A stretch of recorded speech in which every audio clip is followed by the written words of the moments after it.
of all ages, Stay Weird Network proudly brings you its newest show, Cards Subject to Change, with HASSEL. And this week we're going to tackle the what if run of the Road Warriors in WCW in 1996. So for those of you who don't know, in June of 95, Hulk returns to WCW as a singles competitor. He had been in Japan wrestling with Kensuke Sasaki, who was the Power Warrior, and they were the team, the Hellraisers. So they had had New Japan Gold before. They were a pretty successful tag team over there, doing very well. But Hulk returned to WCW, and this was no uncommon thing. He had returned in 93, had a series of matches with Rick Rude that was pretty good when Rick Rude was world champion. So for him to return in 95 by himself, you know, it wasn't really a head scratcher. It was WCW.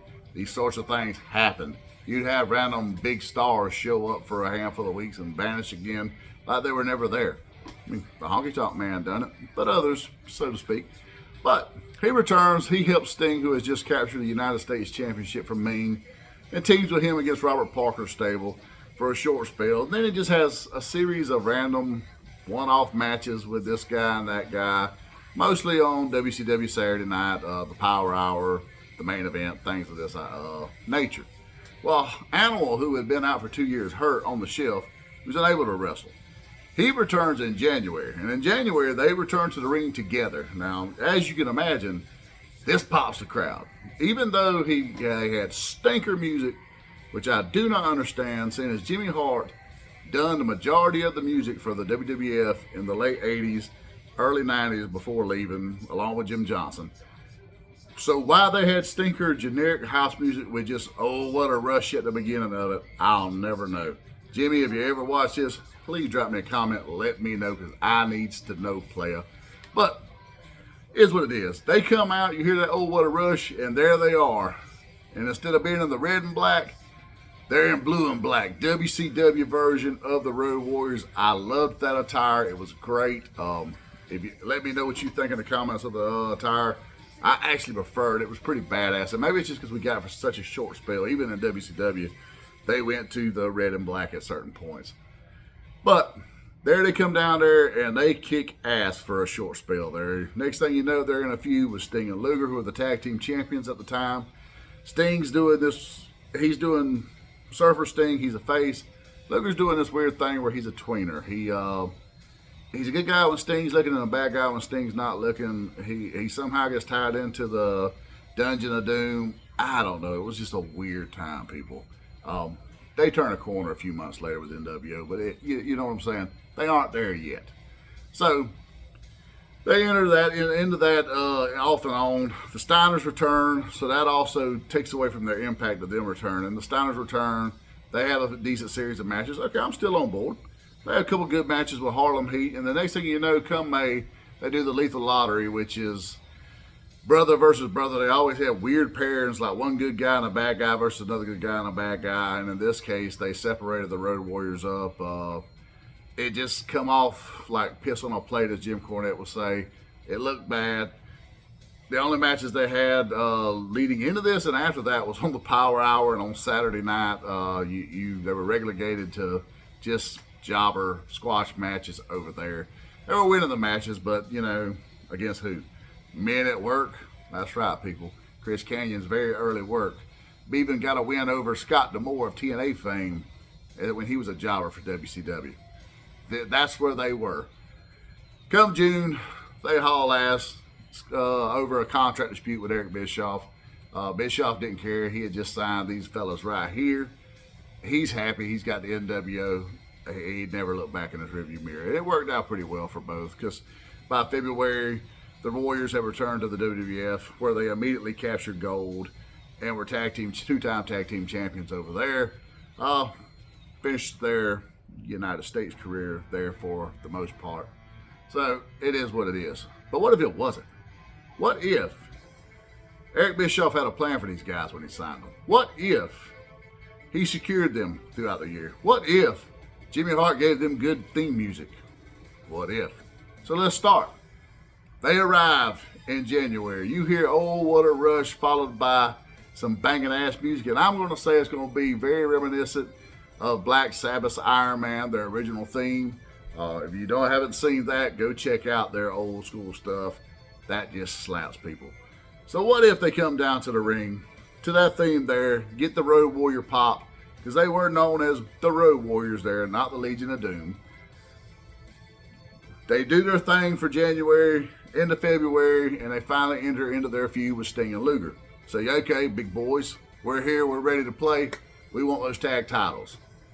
Luger was doing this crazy thing at the time where he was like, I'm from the mean streets of Chicago, and they had a pretty good, there is a great promo of these four guys. It's worth the watch. Great promo. Hawk tells Luger he's a washing machine because he's agitating them. Great stuff. But what if on Monday Nitro they have their match, and of course Luger cheats to win, keeping the tag titles, setting up what was going on. Well, they enter into their feud with the Steiners upon their arrival, just like they did originally. I'm still fine with that. What if? But as you know, in their first ever encounter in WCW, Hawk and Animal cheat to win. That's right. As Hawk has Rick outside, or Scott outside, Rick is thrown into Animal, and Animal takes the wrist gauntlet, bashes him over the head. They pick up the 1, 2, 3. I'm fine with that. The Road Warriors were never meant to be good guys. These guys were just two badasses that kicked the shit out of everybody. They were the first Stone Cold Steve Austins. They got over just by dominating wins and being badasses, but they were heels. Somehow or another, they became faces. So I'm fine with this. This is no problem. No problem. I'm still fine with this. Now we get into Slamboree, Lethal Lottery. Okay. As it gets into Lethal Lottery, just before we have the matchup, Sting and Luger are still tag team champions. But on an episode of Monday Night Nitro, what if they have to face off against the Road Warriors? What if? What if the Road Warriors on this night, they hoist Luger up on the Animal's shoulders, Hawk comes off the turnbuckle clothesline, Doomsday Device, 1, 2, 3. Your new WCW Tag Team Champions, LOD, the Road Warriors. What if? They finally got their retribution against Lex Luger at this point. But they still have to go into Lethal Lottery. By the luck of the draw, the Lethal Lottery, it was always good guy, bad guy on a team. It's just how it worked. And then they all went into a battle royal at the end for the Lord of the Ring. It was a weird concept. But on this night, what if it was none other than Hawk and Booker T versus Animal and Lex Luger? Now, surely Lex Luger is going to still be scorned and sour from his tag team title loss, blaming Sting, blaming the Warriors, obviously everyone but Lex Luger. But what if on this night he helps Booker T win, even though he's on opposite teams because he doesn't care about the Lord of the Ring? He bashes Animal over the head, subdues Hawk, Booker T gets the win over Animal.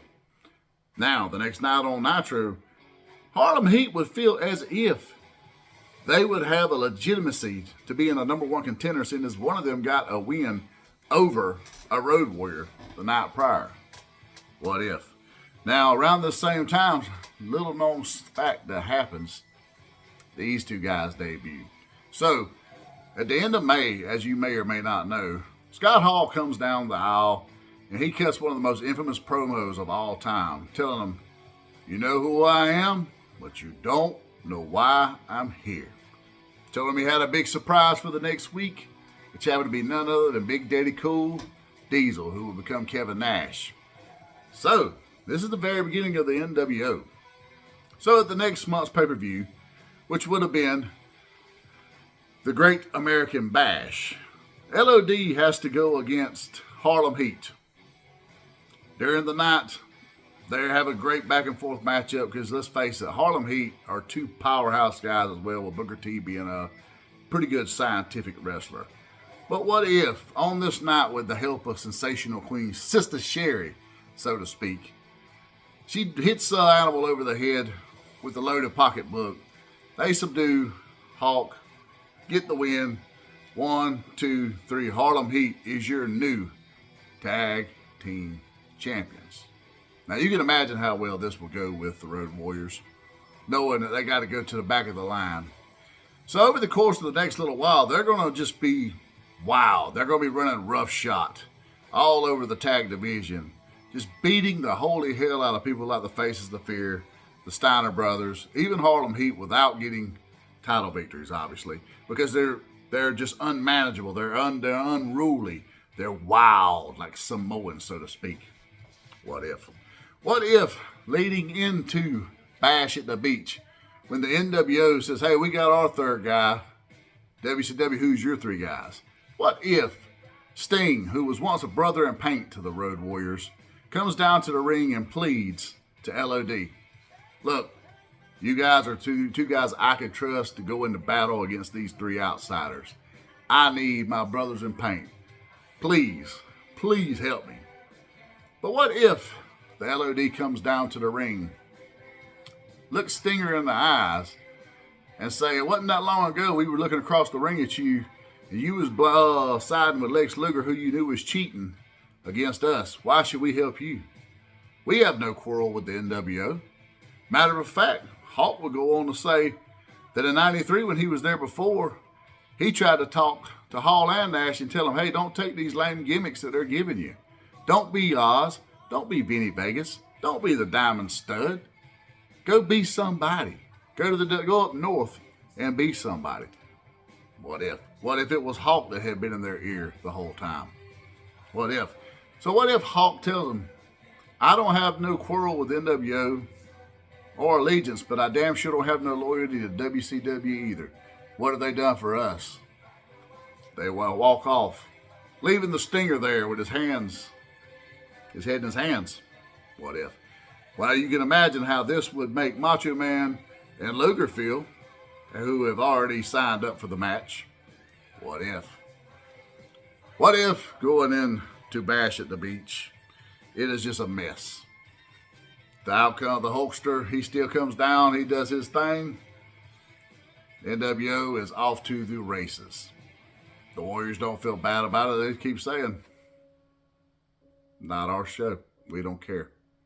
But what if in September, a familiar song goes to playing up on the stage? Down comes a face that we haven't seen in a very long time. None other than Precious Paul Ellering. What if he calls the Road Warriors out to the ring and tells them, you two have been like Ronin, running wild and running savage without a master for far too long, and it's time for my prodigal sons to return home. It's time for me to get you back on track. It's time for Precious Paul to be in the corner of the Road Warriors and get you back to prominence, to get you back focused and as tag team champions. What if? What if in the next month, leading into Halloween Havoc, as we know, the Outsiders will go on to beat Harlem Heat and win the WCW Tag Team Championships. But what if, on this night with Precious Paul in their corner, the Road Warriors will go on and beat Chris Benoit and Steve Monger McMichael of the Four Horsemen to be the #1 contenders, setting up their claim to fame, setting up them getting a tag team title match at Clash of Champions in November.